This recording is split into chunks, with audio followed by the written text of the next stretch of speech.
हाय, तर स्वागत आहे तुमचं माझ्या न्यू व्लॉगमध्ये।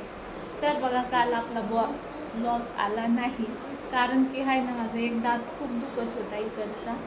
कारण काय सांगू का, मी एवढे चिंगम खाते बूमर सेंटर फ्रेश काय काय खाऊन खाऊन आहे ना, माझा दात इकडचा किडला आहे।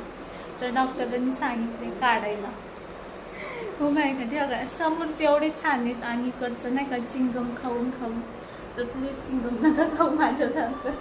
मी लय चिंगम खायचे लॉकडाऊनमध्ये, तर दिवसातून 8-9 खायचे। फुकायचे बरं का, गिळायचे नाही, पण खूप चिंगम खायचे मी, माहिती आहे का। त्याच्यामुळे माझा दात खूप किडला आहे। तर मी काल गेले होते डॉक्टरांनी, कालची अपॉइंटमेंट होती माझी। तर ते बोलले काढायला लागेल, पण खाऊन पिऊन या। मी खाऊन नव्हते गेले म्हणून काढला नाही। तर परवा काढणारी, उद्या उपवास आहे ना, तर मग बघा परवा काढणारे आणि तुम्हाला दाखवत्या। बघा कोणाच्या घरी काय पण आलं की फ्रीजवरच पडलेलं असतं। हे बघा माझ्या घरात पण असंच आहे। काल मी गेले होते, बघा रिपोर्ट आहे हा। तर बघा मी काल गेले होते, त्यांनी सांगितलं दात काढायला। तर बघा किती खर्च सांगितलाय। एक दात किडलेला आहे ना, एक काढायचा आहे आणि एकला बघा हे बसवायचे, काय बोलतात कॅप असते ना, ते बसवायचे। तर एका दाताला 6,500 एका दाताला 7,500, म्हणजे 2 कॅपमध्ये कुठली पण बसू शकता। ही वाली आहे ना स्टीलची असती आणि ही वाली आपल्या दातासारखी असते, तर मी हेच बसवेन। तर बघा एवढा उद्योग करून बसले मी चिंगम खाऊन खाऊन। तर असं झालं माझ्यासोबत, बघा असं झालं माझ्यासोबत का।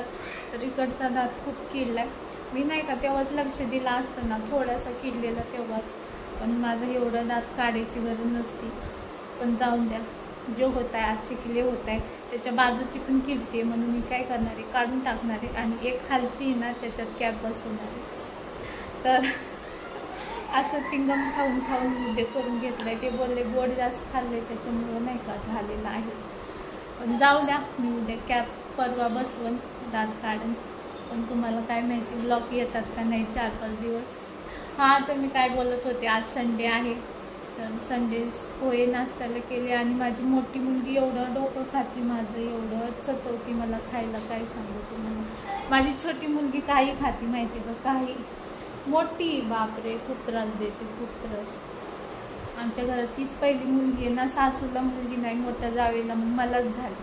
मोठ्या जावेला मुलं झाले, मग सासूला 3 मुलं आहेत, मोठ्या जावेला 2 मुलं आहेत आणि मला झाली मुलगी।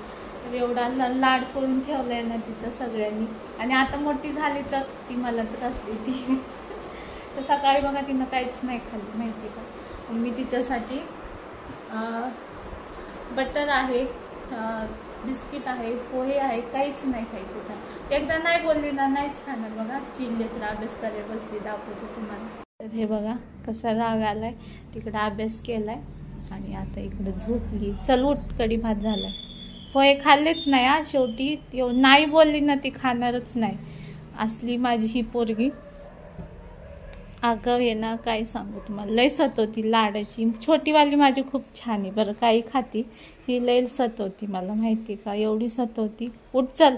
तर मी आता बघा हे बघा आता मी तिच्यासाठी आहे ना इकडे कढी भात केलाय, तर शिजायची बरं का। हे आहे कढी, इकडे बघा भात घातलाय मी। भात पण थोडासा राहिलाय तोपर्यंत, पण ती एकदा नाही बोलली नाही। बघा इकडे बटर होते, इकडे बघा पोहे तिच्यासाठी होते, तर तिनं खाल्ले नाही। बघा असली हट्टी पोरगी आहे ना माझी, काय सांगू तुम्हाला, लय सतवते मला। तर चला मी तिला आता खायला देते। मोठ्या मुलीला खरंच खूप लाडाचे असतात माहिती का। माझी मुलगी मला लय त्रास देते, अहो लय त्रास देते। हे बघा झालेले आहेत पोहे। हे बघा आमच्याकडे एवढं सारी पोहे म्हणते, राईस थोडासा राहिलाय। आणि मी कुकरमध्ये राईस नाही करत, आम्हाला टोपामधलाच भात आवडतो। कारण कुकरमध्ये नाही का असं सुट्टा नाही होत, किती पण भारी तांदूळ वेगळाच लागतो, मला नाही आवडत। आता हा झाले थोडे 2-4 चपात्या बनवेल। आणि बघा आमच्याकडं असं मस्त आज ऊन पडले तर एवढं भारी वाटते, उघडलाय पाऊस बघा, बघा कसलं भारी वाटतंय। तर चलो बघा ती तिकडे झोपली, बारकी गेली खेळायला बाहेर। आज संडे ती नाही आहे ना, ती माझी खूप गुड गर्ल आहे बघा, छोटीवाली। ही मोठीवाली कधी कधी मला रडवती, एवढीच हट्ट करते माहिती का. मार पण नाही शकत, आता मोठी आहे 10वीत आहे. तिच्या आजीकडे मग खाली जाऊन बसते, आजीकडे येतच नाही वरती. मग आजीचा लाड पण लय झालाय तिचा.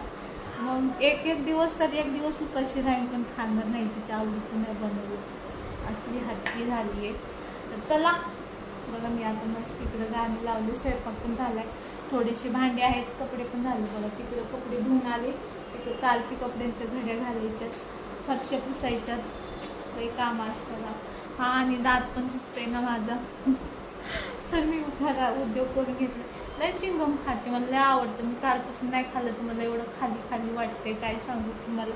ते सारखं काम करताना तोंडात ठेवायची सवय ना, त्याच्यामुळे इकडचा दात. तर चलो, काय म्हणत होते मी. हा, उद्याच्या ब्लॉगमध्ये काय माहिती, आता उद्या पण या बोलले ते. उद्याची पण अपॉइंटमेंट आहे, म्हणजे उद्या त्याच्यातली घाण काढणार, औषध टाकणार, परवा काढणार. असं मला लय भीती वाटते. मला दवाखान्याची खूप भीती वाटते माहिती का. सिझरिंग झाल्यापासून मी जास्त दवाखान्यात जातच नाही. कंबर वगैरे दुखली ना तेव्हा किती पण दुखू द्या, जात नाही.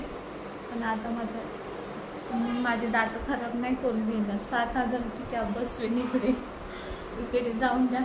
तर चला, आजचा ब्लॉग छोटासा कसा वाटला आणि आजचे पोरं एवढे हट्टी आहेत, कोणाकोणाची मुलं एवढी हट्टी आहेत, कमेंटमध्ये सांगा. भेटूया उद्याच्या ब्लॉगमध्ये.